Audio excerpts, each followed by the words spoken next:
அல்வாக்கு அப்படியே சுருண்டு வரும்ல, அதேமாரி அழகாக வந்திருக்கு. நல்ல கன்சிஸ்டன்சியில் வந்திருக்கு. சூப்பராக இருக்குது. விஜய் வந்து எப்போ தருவோம் அப்படின்ட்டு ரெடியாக இருக்கான். சூடாக ப்ரெட் அல்வா சாப்பிட்றதுக்கு ரெடி ஆகிட்டா. பாருங்கள், பிடிச்சிருந்தா லைக் பண்ணுங்கள், ஷேர் பண்ணுங்கள். அப்புறம் இன்னொன்று சொல்லணும்னு நினச்சேன். இந்த லாஸ்ட் டைமு நான் ப்ரெட்டில் செஞ்சு பார்த்தேன், எனக்கு வரலைங்க. அதாவது சீக்கிரமாக டக்குன்னு செய்யணும் அப்படின்னு நினைக்கிறவங்களுக்கு ப்ரெட்டில் வந்து உடனே வரலை, எனக்கு வரலை. அதுக்கப்புறமேட்டா ரஸ்கில் செஞ்சேன்னா பரவாயில்ல.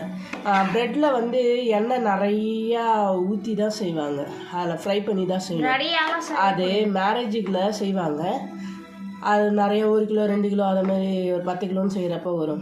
நம்மளுக்குலாம் இதுதான் உடனே குயிக்காக செய்யணுன்னா ரஸ்க்கு தான் மோஸ்ட் பெஸ்ட்டு. ட்ரை பண்ணி பாருங்கள்.